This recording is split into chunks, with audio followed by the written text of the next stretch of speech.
안녕하세요, 대주주입니다. 봄이 온 걸까요? 요 며칠 날씨가 너무 따뜻했습니다. 미세먼지도 없었고요. 오랜만에 주말에 산책도 하고 평범한 일상일 수 있겠지만 따뜻한 날씨 덕에 굉장히 특별한 날들이었습니다. 올겨울은 최강 한파와 최고 기온을 모두 기록하는 굉장한 겨울입니다. 코로나 바이러스도 그렇고요. 자연의 변화가 경이로우면서도 약간 두렵기도 합니다. 혹시 주변에 산책하시면서 봄인 줄 알고 고개를 살짝 내민 새싹들이나 한참 겨울 동면 중에 잠에서 깨어나려고 하는 개구리가 보이거든랑 전해주세요. 이번 주 목요일부터는 다시 추워진다고요. 따뜻해지면 따뜻한 대로, 추우면 추운 대로 계절을 즐기는 대주주TV입니다. 주식 투자도 그렇게 시장에 순응하고 또 즐기면서 재밌게 했으면 좋겠습니다.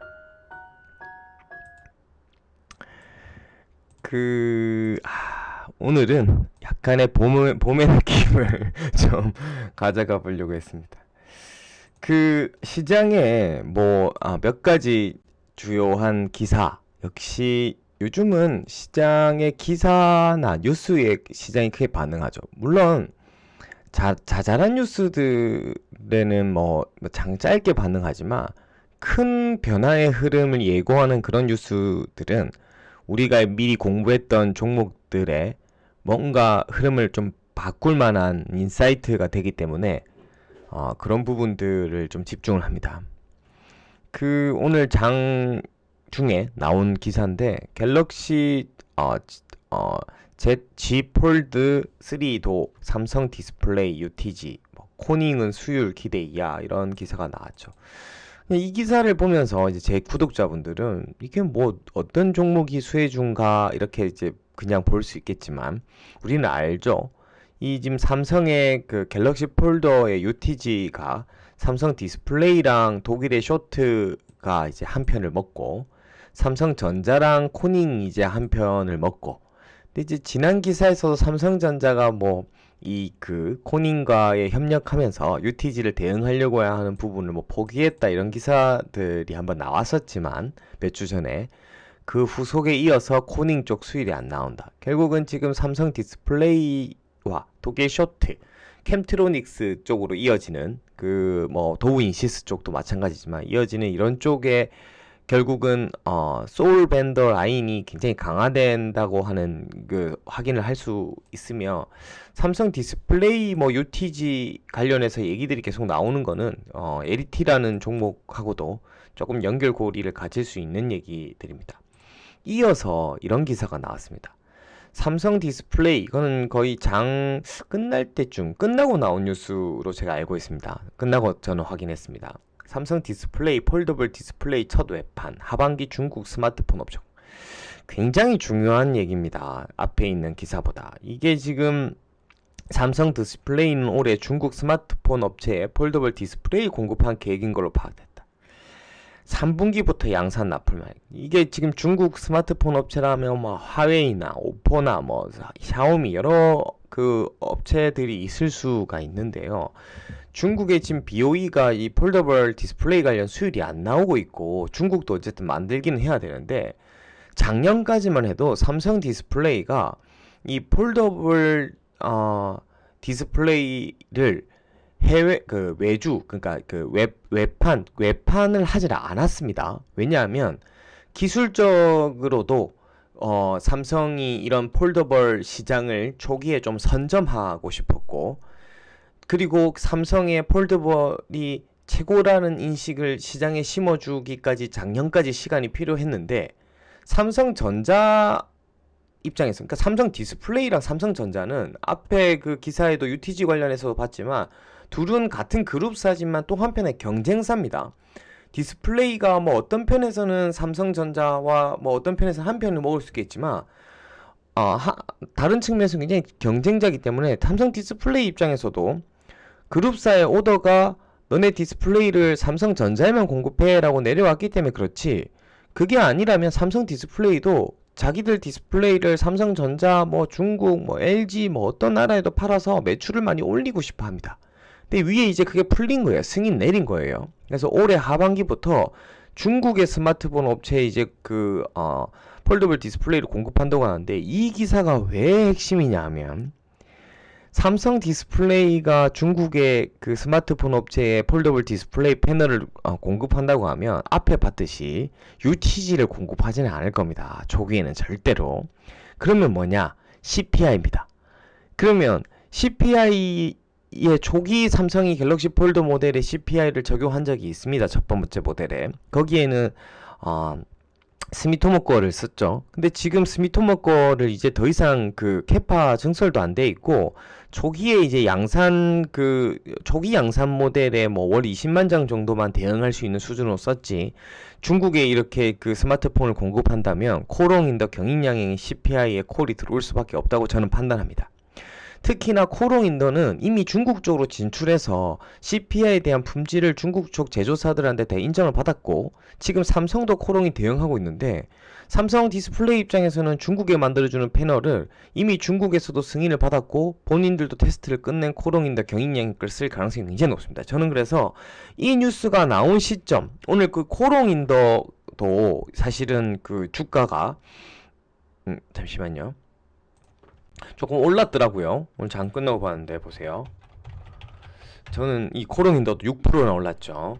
오늘 경인양행 주식도 제가 뭐 주말 영상을 올렸지만, 제가 기우제를 지내는 마음으로 경인양행 뉴스를 다시 보기로 주말에 올렸는데, 생각보다 비가 좀 빨리 오지 않을까. 침을 코에 묻혀서 무릎이 저릴 때까지 기다리지 않아도 경인양행에 굉장히 하여튼 좋은 뉴스가 나왔습니다. 저걸 저는 경인양행이랑 코롱인더로 해석을 하고 싶습니다. 또 오늘 뉴스가, 하여튼 오늘 주말에 제가 올렸던 삼성의 한컴 MDS의 로봇 관련 제가 얘기를 좀 했지 않습니까, 주말에. 근데 오늘 또 이번엔 로봇에서 LG 구광모 회장이 미래 준비 속도 낸다 해서 지금 뭐 LG 클로이 살균봇 상반기에 미국 출시한다고, 이 살균봇을, 이거 뭐 로봇같이 생겼습니까? 이게 무슨 살균봇이라고 하는데, 이게 뭐 모르겠습니다. 인공지능이 들어가 있겠죠. 로봇 하면 한컴 MDS죠. 오늘 그래서 로봇스타 막 상한가, 로봇티즈, 유진 뭐 로봇 다 상한가를 가더라고요. 저는 오늘 한컴 MDS가 급등할 줄 알았어요. 사실 왜냐하면 이런 로봇들이 뭐 LG가 지금 뭐 미국에서 클린 로봇, 살균봇 이런 것들 CES에 갖고 나가서 상 받았습니까? 상반기에 출시한다고 하는데 지금 한컴 MDS도 상반기에 출시하기에는 마찬가지거든요. 한컴 MDS의 로봇이 저는 굉장히 이게 진짜 로봇인데, 이게 인공지능 음성인식 솔루션도 다 들어가 있고, 뭐 26개 언어로 다 번역도 되고, 엄마 목소리로 영어로 뭐 엄마 목소리가 이제 인식해서 엄마 목소리로 동화책도 들려주고, 아무튼 이게 지금 이제 한컴 로봇이라고 치니까 이것도 그러네요. 한컴 로봇이라고 치니까 파워링크가 달렸습니다. 와, 저 어제 없었거든요. 제가 어제 올릴 때 한컴 로봇 쳤을 때 파워링크가 없었는데, 한컴에서 이거 한컴 로보티스 홈 로봇을 홍보하기 시작했습니다. 아무튼 이 한컴 MDS도 이게 기우제를 지내는 마음으로 뭐 보고 있었다면, 지금 로봇이라는 바람이 불고 있기 때문에 한컴 MDX가 작년에는 뭐 말랑말랑 로봇, 작년 같은 경우는 제가 뭐 내년쯤에는 출시할 거라고 했지만, 이제 어느 정도 가시화되고 있고 CS에 상도 받았기 때문에 굉장히 포인트가 좋다고 저는 생각합니다, 개인적으로. 현대차 로봇 서비스 로봇이 또 오늘 또 공개가 됐어요. 요거는 좀 이 한컴 로봇이랑 좀 비슷하게 생겼는데, 근데 현대차 서비스 로봇이래요. 귀엽게 생겼네요, 요거는. 지금 보면 우리 그거 있잖아요. 막 만화 영화나 뭐 이런 SF 영화 보면 막 뭐 엄청 싸움을 잘하는 뭐 전투기 뭐 여러 가지 보면 항상 끝판왕은 로봇 아닌가, 로봇. 그래서 이게 뭐 지금 자동차가 스스로 가고 뭐 플라잉카가 날아가고 뭐 다 얘기하지만, 하여튼 최종 끝판왕은 로봇이다. 그래서 시장에 아직 크게 이게 흐름이 불지 않은 것 중에 로봇에 대한 흐름들. 지금 현대차가 얼마 전에 한 달 정도 됐습니까? 보스턴 다이내믹스라는 회사를 인수를 하고 현대차가 인수한 이 보스턴 다이내믹스 로봇에 관한 영상들을 주식하는 여러분들 좀 보신 측면이 있을 텐데, 현대차가 이 보스턴 다이내믹스를 이제 앞으로 나스닥에 상장하고 현대차 쪽에서도 계속 앞으로 로봇, LG도 이제 그렇게 얘기 나오는데 아마 지금 대기업들이 이제는 로봇입니다. 로봇. 그래서 시장에 지금 로봇 관련주가 별로 없어요. 별로 많이. 근데 지금 아직 한컴 MDS를 보고 로봇으로 해석하는 사람들이 저는 많이 없다. 그 다음에 지금 아까 제가 말씀드렸던 이 소위 말하는 이거 뭐 다 그렇진 않지만 이게 실적도 안 나오는 이 잡주 로봇들이 막 상한가를 들어가고 그러는데, 그에 비하면 지금 이 보세요. 로봇스톤 상한가 간 주식들은 뭐 적자인데요. 이런 회사들이 뭐 올해만 작년만 해도 지금 3분기까지 100억씩 적자나고 시가총액 2,800억씩 하고 있어요. 로봇스타가. 이게 지금 공장 자동화 스마트 팩토리 쪽 로봇이긴 한데 애들부터 봤지만 실적에 임팩트가 별로 없는데, 한컴 MDS가 그렇게 보면 너무 싸다 그렇게 생각합니다. 오늘 하이비전 시스템도 좀 올랐죠. 하이비전 시스템이 지금 아직 애플카로 부각이 되고 있지는 않은 것 같고요. 애플카로 부각이 되었으면 주가는 조금 더 큰 임팩트로 저는 움직일 수 있다고 보는데, 애플카로 오늘 어쨌든 이 추세는 지금 상단이 박스권 내 상단 위쪽으로 약간 올라가는 모습이고, 종가 기준으로는 거의 사상 최고가네요. 52주 신고가를 기록했네요. 오늘 하여튼 흐름들은 좋습니다. 하이비전의 지금 상승은 아이폰 12가 흥행해서 첫 분기 뭐 1,000억 달러 매출. 제가 예전에 하이비전을 처음 소개할 때 하이비전은 뭔가 애플, 아이폰 얘기만 나오면 그냥 하이비전을 생각하면 된다 이런 말씀만 드렸어요. 역시나 주말에 오늘 장 초반에 아이폰이 흥행해서 뭐 이렇게 잘 팔리고 있다 이런 얘기들이 지금 나오는 거예요. 그러니까 하이비전을 시장에서는 생각 안 할 수가 없고요.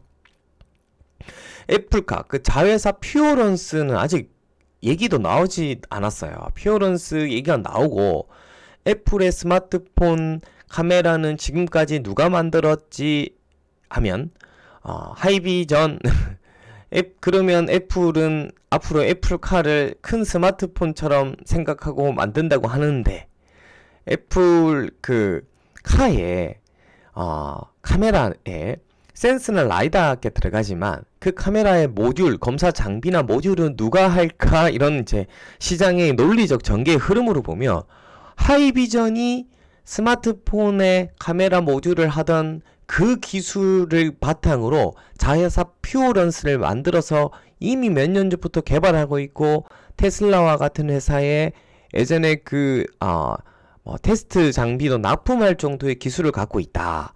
그런 것들이 이제 부각되면 하이비전이 밸류업 될 수 있을 거라 생각합니다. 다시 한번 또 짚어보면 하이비전이 지금 시가총액 2,300억인데 올해 영업이익 가이던스가 한 200억 이상이거든요. 그러니까 지금 퍼가 한 1배, 2배? 그러니까 지금 여러 가지 종목들의 퍼에 대비하면 하이비전이 조금 아직 오르지 않았다. 그런 관점으로 저는 계속 보고 있습니다. 어쨌든 지금 시장의 흐름들이 굉장히 좀 빠른 측면에서 새로운 종목들을 좀 발굴해 나가면서 또 소개를 해드리고, 기존 종목들에서 뉴스들이 계속 첨부되는 부분에서도 여러분들 말씀드릴 겁니다. 그리고 이런 기술적인 것들에 대해서 나오면 좀 공부를 하셔야 돼요. 왜냐하면 종목들 대충 흐름 보고 눈치껏 사고 팔고 하는 것들로 지금 수익을 얻을 수도 있고, 뭐 눈치가 빠른 게 좋지 뭐 공부해봤자 수익이 더 안 난다 이러는데, 그렇게 지식의 깊이를 깊혀가는 것들은 앞으로 5년, 10년, 20년 주식 하실 건데 계속적으로 이게 나중에 언젠가 이게 진짜 피가 되고 살이 되는 겁니다. 그러니까 기술적인 것들, 왜 UTG의 아까 UTG의 원장은 쇼트랑 코닝에서 가지고 오고, 왜 UTG의 이슈가 이게 너무나 얇게 깎으면 뭐 휘어지는데 펜을 못 쓰고 막 이런 이슈들이 있지 않습니까? 기술적인 이슈들에 대해서는 충분히 좀 공부를 하면서 투자를 하셔야 됩니다. 그렇게 해야지 실력이 쌓이고 3년, 5년, 10년이 지났을 때 발전이 있고, 지금 당장 눈앞에서 보이는 수익률 뭐 몇십만 원, 몇백만 원 정도가